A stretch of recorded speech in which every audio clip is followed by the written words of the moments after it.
মিথ্যা ছড়ায়, ভুল ছড়ায়, এরকম মুনাফিক আজও আছে।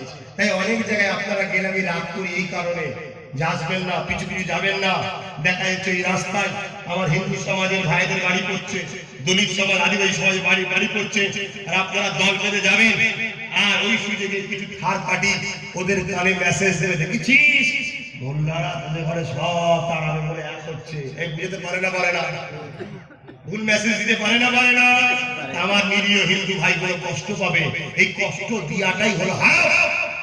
ইসলামে কষ্ট দিয়াটাই হারাম। সে হিন্দু হোক আর যেই হোক, কোন আল্লাহর সৃষ্টিকে কষ্ট দেওয়া যাবে না। তুমি তৈরি করলে যখন কষ্ট কি করে দাও তুমি? হ্যাঁ, আল্লাহ যাদের সম্বন্ধে আইন করেছে, যারা মানুষরা যে পশু হয়ে গেছে তাদেরকে কতল করার আল্লাহর হুকুম আছে, তাদেরকে কতল করতে হবে। কারা? কারা? যারা সমাজে নারীদেরকে রেপ করে হত্যা করে, পুড়িয়ে দেয়, যেটা অহরহ আমার দেশে চলছে। এদের একটাই আইন দরকার, এদেরকে প্রকাশ্য ফাঁসি দিতে হবে, ঠিক না বেটি?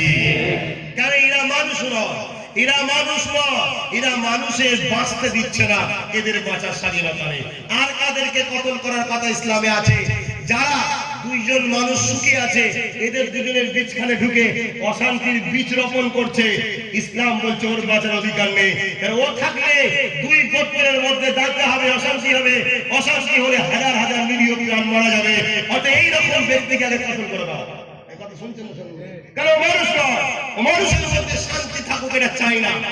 অতএব একজনের জন্য পুরো সমাজ নষ্ট হয়ে যাবে, এটা কখনো হতে পারে না। একজনকে শেষ করে দাও, পুরো সমাজ যাতে শান্তিতে বসবাস করতে পারে। ইসলাম এটাই বলছে। ইসলাম কি বলেছে? মাতৃভূমি রক্ষা করতে হবে। এই মাতৃভূমি রক্ষা করতে গিয়ে তোমার মাতৃভূমির উপরে কেউ যদি জোর করে আগিয়ে আসে, যেমন আমার মাতৃভূমি ভারত, পাকিস্তান যদি আগিয়ে আসে, তাহলে আমাদের দায়ী হবে, তাহলে হত্যা করো, তাদেরকে কতল করো, কারণ তারা আমার মাতৃভূমির উপর জুলুম করছে। এটাও ইসলামে জায়েজ করেছে। কথা বুঝে আসছে না? আজকে আমরা ইসলামকে বুঝি না, চিনি না, ভাবি না। আমরা হলো ইসলাম মানে নামাজ, রোজা, তাসবিহ, এক মাস রোজা, আর মা বাপের সেবা, গরিবদের ঘরে একটু কিছু দান করো, বাস হয়ে গেল ইসলাম। না, টোটাল জীবন ব্যবস্থার নাম হলো ইসলাম। আরবি কথা যার মানে হলো শান্তি, অর্থাৎ যে জীবন ব্যবস্থাতে শান্তি আছে সেই রাস্তাটার নাম হলো ইসলামের রাস্তা। জোরে বলুন সুবহানাল্লাহ। ইসলাম শুধু মুসলমানদের রাস্তা নয়, ইসলাম মানুষ জাতির জন্য রাস্তা। যে ও রাস্তায় গেছে সে শান্তি পেয়েছে, দুনিয়ায় পেয়েছে, আখিরাতে পাবে। যে যায়নি দুনিয়াতেও পায়নি, আখিরাতে পাবে না। এটা হলো প্রভুর বাণী। কিন্তু আমি যদি মনে করি আমার বাবা কালী সম্পত্তি, না, আমার বাবা কালী নয়, এটা মানুষের জন্য। আল্লাহ নবী ওই মহিলার মুখে যখনই শুনলেন, রাসূল অবাক হয়ে গেলেন। মা, আপনি কোথায় যাচ্ছেন? আরে বাবা, তুই কোথা ছিলিস, কোথা বাড়ি তোর? এই সব পাহাড়ের ওইদিকে সব লুকিয়েছে, জানিস না মোহাম্মদের ভয়ে? ওই জন্য আমিও চলে যাচ্ছি। এতে বাবা কিছু পুটলি ফুটলি আছে, দামি দামি জামা কাপড় আছে, দামি দামি জিনিসপত্র আছে, এটাকে নিয়েও যেতে পারছি না, আর নিজেও যেতে পারছি না। রাসূল বললেন, আপনার এটাকে কেউ ছেলে পুলে কেউ নিয়ে যায় না? তখন মহিলা বলছে, বাবা তোর বাড়ি কোথায়? তুই জানিস না ছেলে পুলে মাকে ভালোবাসে না? তখন এসব ছিল। আল্লাহ রাসূল বললেন, মা, আমাকে যদি সন্তান মনে করেন, দায়িত্ব দিলে আমি পুটলিটা বয়ে নিয়ে যাবো। জোরে বলুন সুবহানাল্লাহ। কোন দুশ্মনের পুটলিকে মাথায় করে বয়ে নিয়ে যেতে, দুশ্মনের মায়ের পুটলিকে আমরা বলি আমরা রাসূলের উম্মত। না, একটা যদি গায়ের ইসলাম বিপদে পড়ে যায়, তার আশ্রয় দিদিরই পারো, তবে তুমি নবীর উম্মত দাবি করো। ইসলাম বলছে তুমি নামাজে দাঁড়িয়েছো, সবথেকে বড় ইবাদত নামাজ, ঠিক না বেটি? সেই নামাজে দাঁড়িয়েছো, অর্থাৎ স্রষ্টাকে রুকু সিজদা দিবার জন্য দাঁড়িয়েছো। আল্লাহু আকবার। এমন সময় আওয়াজ আসছে, বাঁচাও বাঁচাও বাঁচাও। তোমার বাড়ির পাশে হয়তো হিন্দু বাড়ি আছে, আওয়াজটা বুঝে যাচ্ছে হরিপদ ভাইয়ের আওয়াজ। তুমি যদি মনে করো হিন্দু বলছে মুরব্বি দেখ আমি নামাজ পড়ছি, দেখো ইসলাম বলছে তুমি মুসলমান নও, তোমাকে নামাজ ছাড়তে হবে। ওই সৃষ্টিটাকে বাঁচাতে হবে, হরিপদ হোক আর ঘোষ হোক আর কয়লা হোক, যেই হোক, ওকে বাঁচাতে হবে না ইসলাম। শুনছেন ভাই? তাতে ভালো হয় কেউ একটা কিছু কানে মন্ত্র দিল, অমুক জায়গায় মুসলমানকে দুটো হিন্দু ধরে মেরেছে, ব্যাস কাঁচা বেঁধে গুটকা খেয়ে লাঠি শুটা নিয়ে অমুকের বাচ্চাদের মারবো মারবো মারো বেরিয়ে পড়লি। কি হয়েছে আগে জান, ভেরিফাই কর, আগে দেখ সেই সমাজের 10টা লোকের সঙ্গে বিচারে বস, ভাই একসাথে মিলেমিশে থাকি, আমার ছেলেকে ধরে কেন মারলো, কি হয়েছে আগে জান।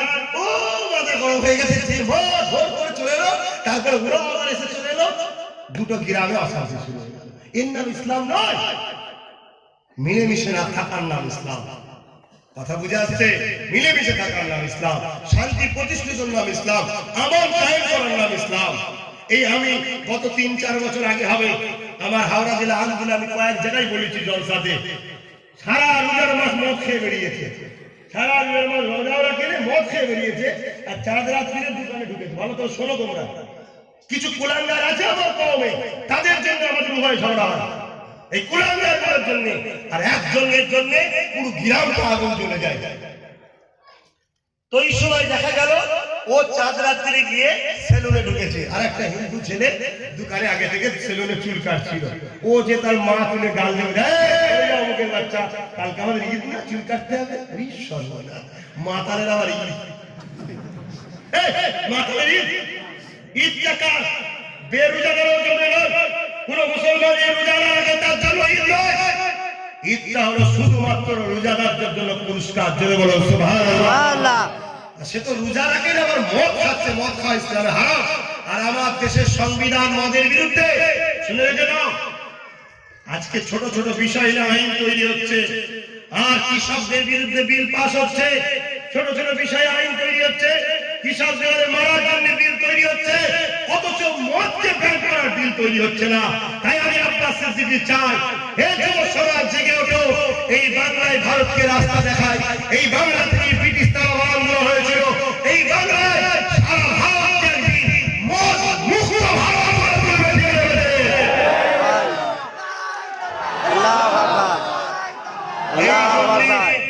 এই জন্য আমি রাজনীতির কথা বলেছি বা রাজনীতির প্ল্যাটফর্ম তৈরি করছি, মদ মুক্ত বাংলা করতে।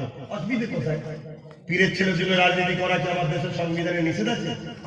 আমার ইসলামে নিষেধ আছে? হ্যাঁ, ইসলামে রাজনীতি করা হারাম নাকি? যদি কেউ রাজনীতিকে ঘৃণা করে বা অস্বীকার করে, ঈমান চলে যাবে।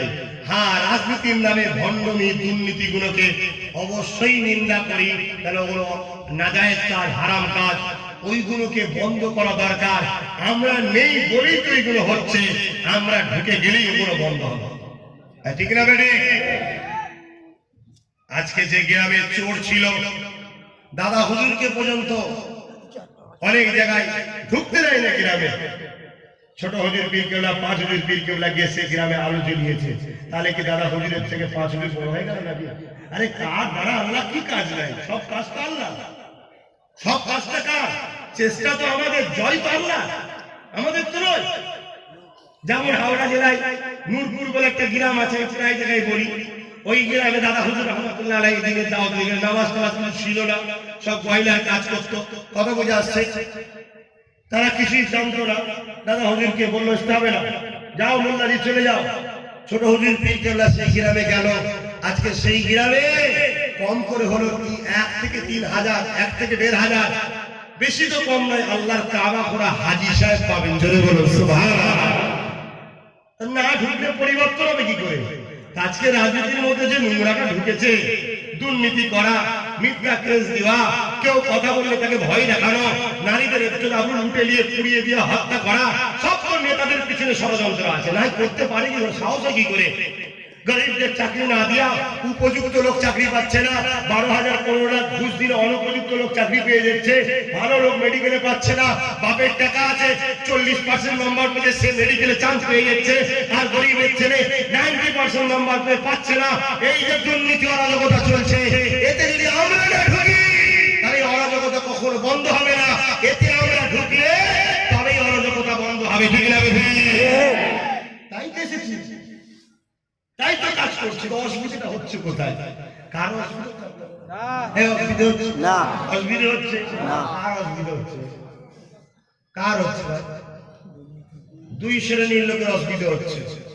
এক শ্রেণীর লোক যারা এই দুর্নীতিগুলো করে খায় তাদের, আর এক শ্রেণী হচ্ছে যারা এতদিন তাদের সঙ্গে ভেতরে ভেতরে জোট রেখে দিয়েছিল, মাঝে মাঝে আমাদের কিছু ভাগ পাঠাবি, তোরা যা পারিস করে দিবি। শুনছেন না? তাদেরও অসুবিধা হচ্ছে, বাকি কারো অসুবিধা হয় না। বাকি সবাই চাইছে, সে মুসলিম হোক, হিন্দু হোক, দলিত হোক, আদিবাসী হোক, মতুয়া হোক, যে কোনো ধর্মেই হোক, প্রতিটা বঞ্চিত মানুষ বলছে ভাইজান। হিন্দু বলছে ভাইজান, আদিবাসী বলছে ভাইজান, দলিত বলছে ভাইজান, মতুয়া বলছে ভাইজান। আর আমি বলছি ওরা আমার মামা ভাই, ওদেরও আমি জন্য আছি, ওদেরও সুখে দুঃখে আছি, করছি, করেছি, করছি, মরণ পর্যন্ত সমস্ত ধর্মের মানুষ বঞ্চিত যেই হোক আল্লাহর সৃষ্টির সেবা আমি করবো, কিয়ামতের দিনে আল্লাহকে খুশি করার জন্য করছি। জোরে বলুন সুবহানাল্লাহ।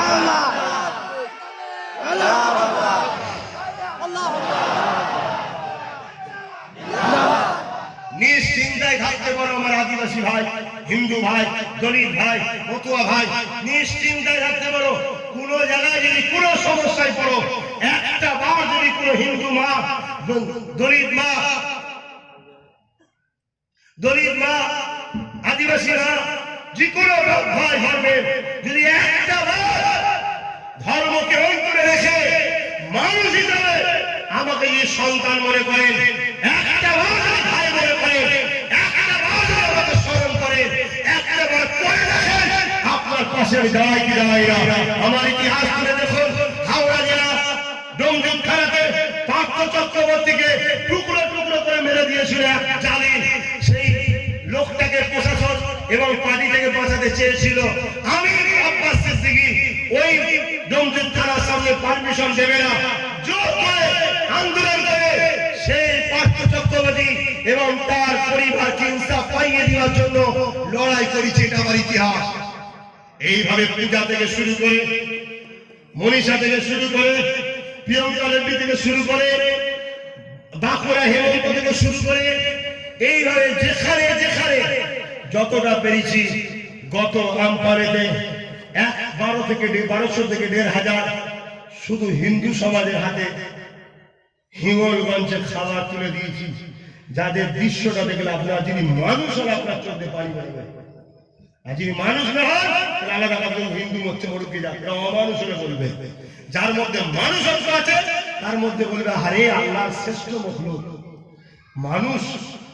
আজকে সেই মানুষের দশা কি? 4 ফুট উঁচু কালো তেরপলের তলায় বাপ মা স্বামী স্ত্রী বাচ্চা গরমে ঘেমে গেছে, দেভোর করে আছে খালি পেটে। আরে যার খিদে লাগে সে কষ্ট বোঝে, যাকে আল্লাহ খাওয়ায় শুকরিয়া আদায় করতে ভুলে যাও। আরে ও হিন্দু দেখুনি, ও আদিবাসী দেখুনি, তোমাকে যে সৃষ্টি করেছে ওদের কাউকে সৃষ্টি করেছে শুধু রাজনীতির লোকেরা, নোংরা রাজনীতির ফায়দায় দাঙ্গা লাগায়। আমাদের মধ্যে কোনোই হয় নয়, আমরা সবাই এক বাপ, আদম এক হাওয়া ছেলে, আমরা সবাই ভাই বোন, আমরা হিন্দু মুসলমান দলিত আদিবাসী সবাই এক বাপ এক মায়ের থেকে তৈরি হয়েছি। এটা অস্বীকার করতে কেউ পারবে? আজকে আমাদের মধ্যে ছোট্ট ছোট্ট ছোট্ট জিনিস নিয়ে এত ডিভাইড তৈরি হয়ে গেছে। আর এই ডিভাইডের সুযোগে কিছু নোংরা রাজনীতির লোক তারা তাদের রুটি শেখছে।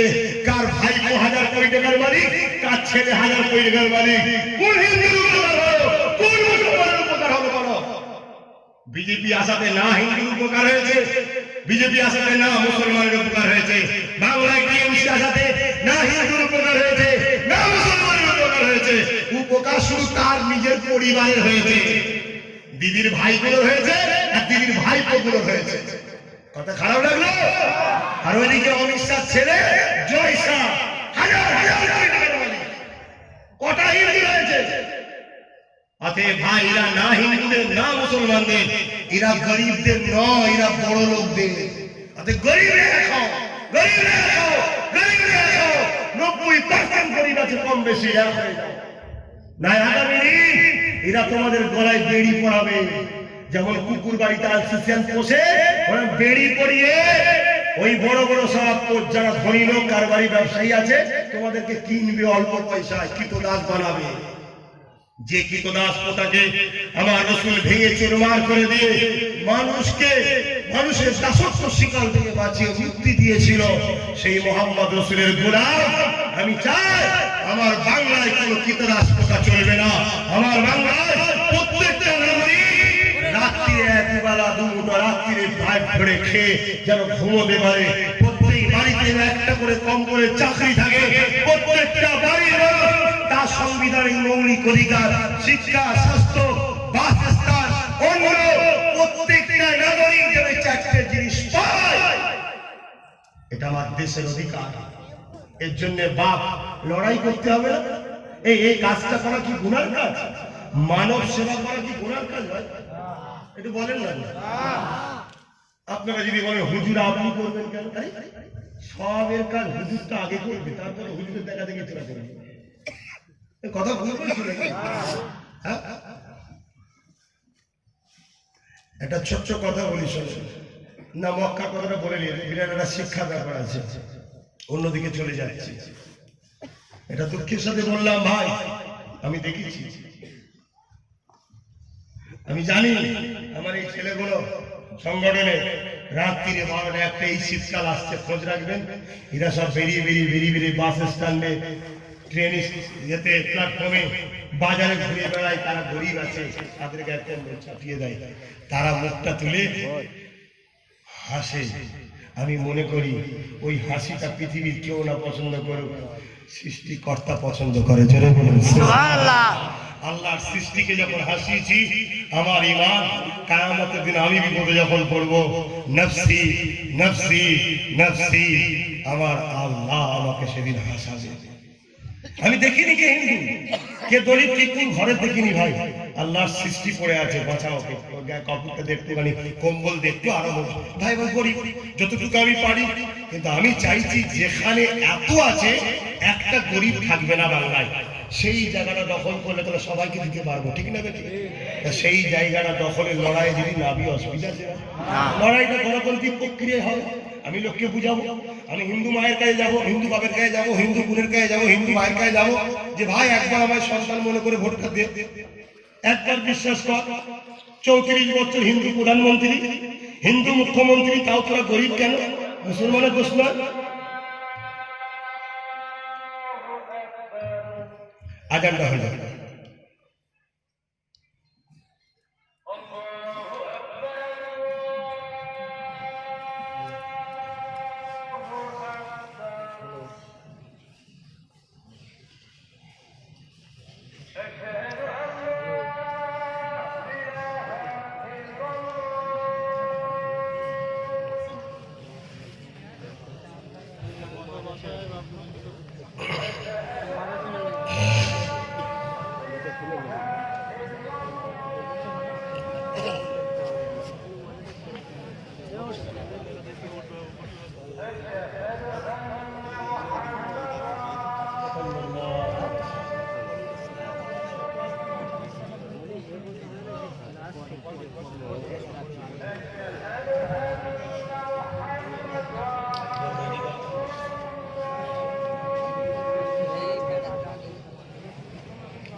ये कर सामने क्या है, कर इसमें घूर के सामने कैमरा कर।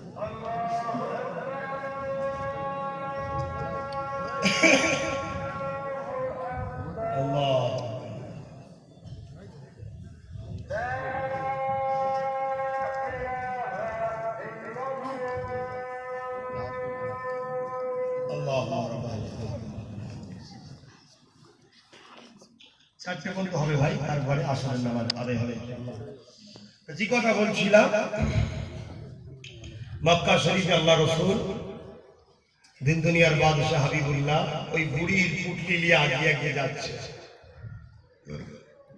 আর বুড়ি কয়েক পা যায়, কমজোর মানুষ তো বাবা, পাহাড়ে উঠতে পারে, পাহাড়ের ওই পাদদেশে যাবে, উঠছে একটা জায়গায় একটু বসে পড়ছে। যখনই বসে পড়ে বসে বসে বলে, বাবা তুই তোর কোথা বাড়ি, তোর পরিচয়টা দিলিনি বাবা। রসুল শুধু বলে, মা আমি আপনার ছেলে মনে করি। শুনছেন ভাই? হ্যাঁ। যে বুড়িটা কিন্তু মুসলমান নয়, বুড়িটা মুসলমান নয়, সে গায়ের ইসলাম। দেখুন আদর্শ কাকে বলে। আমরা মুসলমান দাবি করে আল্লাহ আল্লাহ করে চিল্লাচ্ছি। আমার রসুলের পাশে সাল্লাম, বুড়িটা বসে, পুটলি দাঁড়িয়ে আছে। বুড়ি বলে, বাবা বস না, তুই একটু পুটলিটা নেবা। আল্লাহ রসুল বলে, না মা ঠিক আছে, আপনি একটু রেস্ট নেন। বলার পরে বুড়ি বিড় করে না গালি দেয়। কাকে গালি দিচ্ছে? আমার রসুল, যে মোহাম্মদ এলো বলে আজ কত কষ্ট হচ্ছে, আমাদেরকে চলে যেতে হচ্ছে, আমাদেরকে মারতে এসেছে, মোহাম্মদের হাত ধ্বংস হয়ে যায়, মোহাম্মদের পা ধ্বংস হয়ে যায়, গালি দিচ্ছে। আল্লাহ রসুলের নূরের অন্তর কেঁদে উঠল।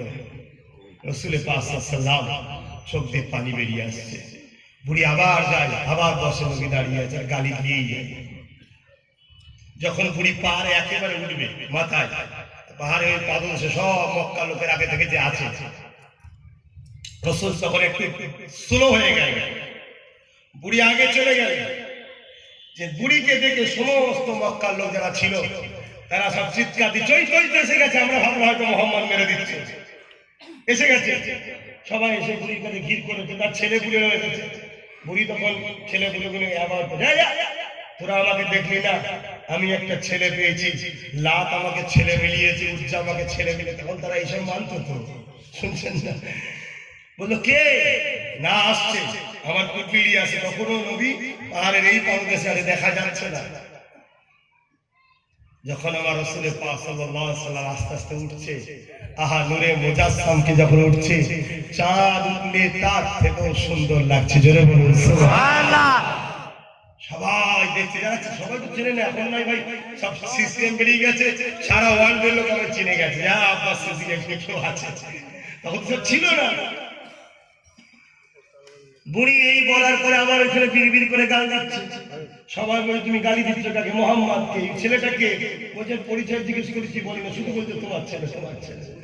তখন সবাই বলছে এটাই হলো মোহাম্মদ। তখন ওই বুড়ি আমার রসুলের দিকে চেয়ে ঝরঝর করে কাঁদছে, হারা বাবা তোর মনে এত দয়া, তুই এত সুন্দর, তোর বিষয়ে লোক তো বলে উল্টো পাল্টা। তা আজও আমার রসুল বিষয়ে কিছু ধর্ম ব্যবসায়ীরা ভুল প্রচার করে, তাই কিছু মানুষ ভুল বুঝে আমার রসুল সাথে গুস্তাখি করে। আমার রাসূলুল্লাহর আদর্শ, আমার নবীর আখলাক, আমার নবীর চরিত্র, আমার নবীর জীবনী যদি বিজেপি আরএসএস এর লোকেদেরকে বলা হয়, তাহলে নবীর বিরোধী হয়ে যাবে। সুবহানাল্লাহ, আল্লাহু আকবার, আল্লাহু আকবার। শুধুমাত্র মানুষকে ভুল বুঝানো হয়, ভুল বুঝিয়ে ইসলামকে বদনাম করা ষড়যন্ত্র, ধর্ম ব্যবসায়ীদের চক্রান্ত। এটা পৃথিবীতে একটা মাত্র রাজনীতি হচ্ছে, একটা রাজনীতি হচ্ছে গোলামি প্রথাকে চালু করার জন্য ইসলামকে মুছে দিবার রাজনীতি, অন্য কোন রাজনীতি নেই। আমি চ্যালেঞ্জ দিচ্ছি, পৃথিবীতে একটাই রাজনীতি।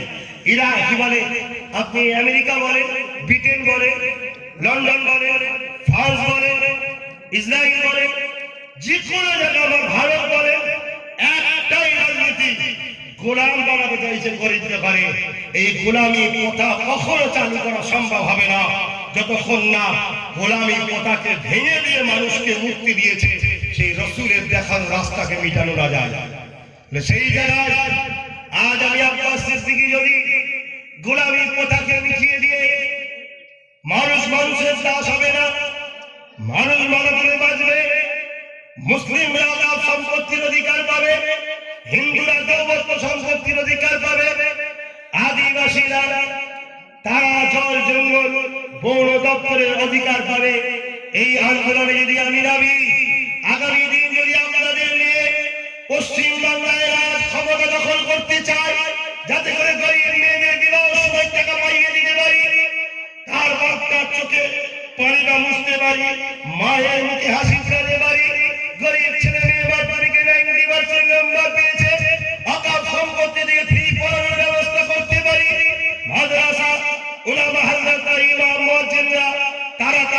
ব্যক্তিগত সম্পদ অকাল সম্পত্তি থেকে মাইনে পাবে, চিকিৎসার জন্য বাপ টেনশন করতে হবে না, তাদের অকাল সম্পত্তি থেকে অর্থ পাবে, বিবাহের জন্য বাপের চিন্তা করতে হবে না, তাদের অকাল সম্পত্তি থেকে টাকা পাবে, মা বিবাহে মারা যাচ্ছে চিন্তার কোনো কারণ নেই, চিকিৎসার জন্য অকাল সম্পত্তি টাকা পাবে। যদি সে মুসলমান হয়, যদি সে মুসলিম হয়, তাদের যে ব্যক্তিগত টাকা আছে অকাল সম্পত্তি ছাড়া দৌলত দপ্তরের টাকা এবং দেবত্ব সম্পত্তির টাকা তারা তাদের টাকা থেকে পাবে। এই মানবতার রাজনীতি, এই দুর্নীতি মুক্ত রাজনীতি, ইনসাফের রাজনীতি, বাংলাদেশের অধিকারের রাজনীতি গড়ার জন্য আগামী দিন 21শে আগস্ট থেকে ডিসেম্বরের ঘোষণা করে রাজনীতি নেবে। আপনাদের কারো কোনো আপত্তি আছে না। আপত্তি আছে না। যদি আপত্তি না থাকে তাহলে আজ আপনারা বলুন, আপনাদের চোখে পানি মোছাবার জন্য আব্বাস সিদ্দিকী যে আগিয়ে আসে, আপনারা কি আব্বাস সিদ্দিকীকে ওয়েলকাম দেবেন? আপনাদের অধিকারের জন্য আব্বাস সিদ্দিকী যে আপনাদের কণ্ঠ হয়ে লড়ে, আপনাদের দুঃখের কথা বলে, আপনাদের চাকরির কথা বলে, আপনাদের বেকারত্বের কথা বলে, আপনাদের অকাল সম্পত্তি যদি আপনাদেরকে পাইয়ে দেওয়ার কথা বলে, তার আব্বাস সিদ্দিকীকে এই কাজ করার জন্য আপনারা কি নেবার জন্য পারমিশন দিতে পারবেন? হ্যাঁ। হাত তুলে বলুন তো। হ্যাঁ। আপনারা আমাকে পারমিশন দিচ্ছে, আমি রাজনীতিতে নব্বইটা পারমিশন দিচ্ছে, হ্যাঁ। কথা দিলেন তো নাকি? হ্যাঁ। আপনারা যারা হাত করেন কোটিগত মানুষ, আপনাদের উপরে আমার কোনো রাগ নেই, সেটা গণতন্ত্র, আপনাদের স্বাধীনতা থাকতে পারে। তবে আমার একটা প্রশ্ন, আপনারা কাদের দিকে থাকবেন? বাম কংগ্রেস টিএমসি দীর্ঘ ৭৩ বছর এরা আপনাদের অধিকার দিয়েছে, চাকরির অবস্থা কি? আরে চাকরির অবস্থা কি? মাথায় ঘন্টা দিয়ে আর খাওয়ার নাম উন্নয়ন নয়, কলকাতা রেল লেগে দুয়াদশ শরীফ খাওয়ার নাম উন্নয়ন নয়, আমার বাচ্চাকে